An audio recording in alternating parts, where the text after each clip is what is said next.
Greetings, I am Herbert Erpaderp, and today is Australia Day, and I thought what better way to celebrate than by turning this collection of resin and metal bits into an AC1 Sentinel tank, which I'm pretty sure is the only tank built in Australia in any sort of quantity. I don't know a whole lot about the manufacturer of this model other than it's from MBD and sculpted by Mike Broadbent, which I believe is where the MB in MBD comes from. I've included a link to where I got this model in the description. Let's have a look at the parts. The metal parts are pretty good, especially the tracks. They're quite neatly cast and well detailed. The bogies look quite good and capture the big chunky look of the prototype quite well. The drive sprocket and guide horns are kind of extruded all the way through the centre of the part, which does make casting the part a bit easier, but it does detract from the model's appearance a tiny bit. A very minor complaint. The parts look good otherwise. Other than the commander, the rest of the metal parts are fairly simple and neatly cast with only very minor mould lines and flashing. The commander figure isn't too bad, he's fairly well detailed. It's a bit hard to see on camera because of the light colour of the metal under the lights, but you can see it's certainly not the worst metal figure. The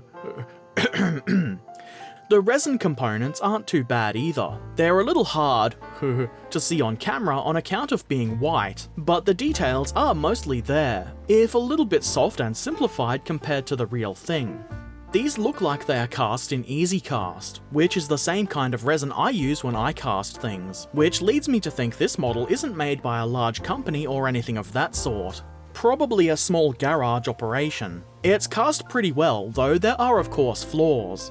I guess the main flaw really is the sort of ridges around the edges of the bottom of the parts. This is caused by the surface tension in the resin in the mold and can easily be removed. Of course, the most notable feature of this tank is represented on the model too. This very penis-esque machine gun cover is quite hilarious, especially if you're a mature adult like me. The turret is mostly pretty nicely cast and captures the look of the real thing fairly well. Again, some of the detail is a little bit simplified, but it's not bad, and you do get that to a certain extent with most models. The stowage box on the rear of the turret is probably the worst part of this model. There's a bit of a mess of excess resin and what looks to be a slight misalignment of the halves of the mold. Either way, it's not too bad really. There's also a few air bubbles around the turret ring, but they can easily be fixed. No instructions or packaging of any kind were included with this model. I start assembling this model by neatening up the rough edges of the resin. This is easily done with a file. There's no need to be especially neat with this. The areas affected by this won't really be seen anyway. I'm mostly filing them down so they don't interfere with other parts, like the tracks. I then glue the tracks to the hull. Because this is a resin and metal model, plastic cement obviously won't work, so I use super glue. There's a convenient raised part representing the final drive at the front of the tank. That fits into a recess on the back of the drive sprocket. This is really helpful to get the correct placement of the track sets. It won't do all of the work though, so be sure to get the tracks level quickly before the glue sets. And that's about all we need to do with the hull. It's quite simple to put together. It's not perfect, of course, but to be honest, I never expect perfect, straight, and super crisp details in resin. The tracks do sit at a slight angle, but it looks good anyway. It's clear what the model is meant to be. On to the turret. I start by trying to clean up the stowage box with a file. I was trying to be careful with this so I didn't remove any detail that should be there. It's still a bit messy, but it does look slightly better. I think maybe I could cover this up with a tarp or some other kind of stowage or something. The holes in the turret ring can be filled in later. If I were to do it now, I would likely touch and disrupt any green stuff while I added the rest of the details. Next, I clean up the commander's hatch. This had a little bit of flash around it, but nothing too bad, and a quick filing took care of it nicely. I then test fit to see if the hatch itself would fit into the hole, just to be sure. I felt it sat a little bit high, so I filed it down a little bit just to get a more satisfactory fit. It's not massively different, and it's certainly not perfect. There is a bit of a gap, but it's not too bad. The next obvious step would be to glue the hatch into place, so that's what I did. I wasn't entirely certain which way around these parts should go, but in the end I decided it didn't matter that much. I could have glued the hatch into the circular roofy bit and glued them both onto the turret that way, but it works just as well to do it the way I did too. If you wanted to use the commander figure that came with this model, you would have to cut the hatch part in half, which wouldn't be too hard, but my Sentinel, like most of my tanks, is going to be buttoned down. Next comes the Searchlight. It goes into this large hole in the left side of the turret. Initially, I thought it was an air bubble, but it's not. It does kind of look like one though. The Searchlight part fits into place nicely, and in my opinion, it looks quite good, and neat. It barely needed any cleanup at all. Then I add the lifting hooks for the turret. Other than a few small indents, there isn't really anything to guide these. The hooks have nothing that matches or locks in with the indents. I just glue them on, trying my best to get them on as neatly and straight as I could. I don't think it worked out quite as well as it could have, but you have to be quick when working with superglue. Unlike with plastic models, you don't get a lot of time to fiddle with the part before it sets. At any rate, I think it will look much better when it's painted. Now to add the gun. There isn't actually a hole for this in the mantlet, which I found a little bit odd. There is a nub where a hole for the gun should be drilled though.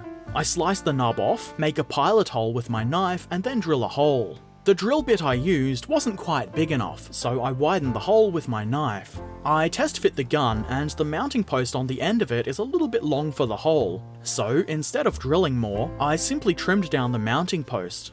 I then file down the mold lines on the gun barrel. These are very minor, but they are of course still there. I then glue it into place. The end of the gun has a slight indent, which means I don't need to drill it out myself. This is good.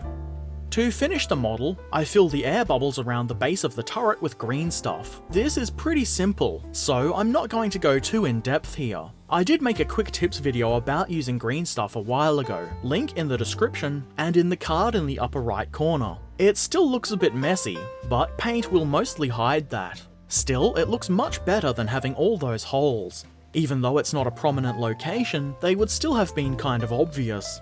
So, with that, the model is complete, and I'm fairly happy with it. It's not the most finely detailed model. Some of the details, like the vision devices and their covers, are kind of soft, and some details are just plain missing, but I don't think it's too bad. This is clearly a wargaming piece, and not a detailed scale model. If you're buying wargaming models hoping for super detailed display pieces, you're probably doing it wrong. You can clearly see what it is, and you know that it's an AC1 Sentinel. That is if you know what a Sentinel looks like to begin with. It is kind of an obscure tank. I do kind of expect this kind of softer detailing in resin, and obviously I would much prefer a model of the Sentinel in plastic. I'm not really a fan of resin and metal kits to begin with, but on the other hand, I know it's not an especially common tank. Not only are Australian armies less common to see in bolt action, but the tank never actually saw any combat, and so you're more likely to see American or maybe British tanks with an Australian army. Those factors mean it's less likely to be financially viable to make a Sentinel in plastic, so resin is the next best thing. I don't know much about this model's manufacturer. I know Mike Broadbent is an Australian sculptor, and that's about it. I believe this is a casting by a small-time garage operation or something like that. Not that that's a bad thing, of course, but I do think that's got something to do with the level of detail. It's nicely sculpted and moulded, but it does have that kind of handmade, imperfect feel to it. Like I said, that's not a bad thing, and I'm happy with the model. It was a pretty quick, easy, and fun build. The lack of instructions wasn't really an issue for me, and it was simple to figure out where everything should be, though I did have to look at pictures to help with the lifting hooks on the turret. But other than that, it was all basic. If you've ever seen a tank, you can make a good guess as to where the parts go. The result is a pretty nice model of a unique and rare tank. The only problem now is I feel compelled to start an Australian army for bolt action. So what do you think of this model? Let me know in the comments section below. Also, don't forget to do all the YouTubey things such as clicking like if you liked the video, subscribing, sharing, and so forth. If you really like the things I make, please consider helping to support the channel via Patreon. Patrons get to see my videos a little bit earlier than everybody else, in addition to some patron-only bonus content. Check it out by clicking the link in the description and on screen now. As always, I shall return soon, so until then, happy modelling and thanks for watching. Farewell.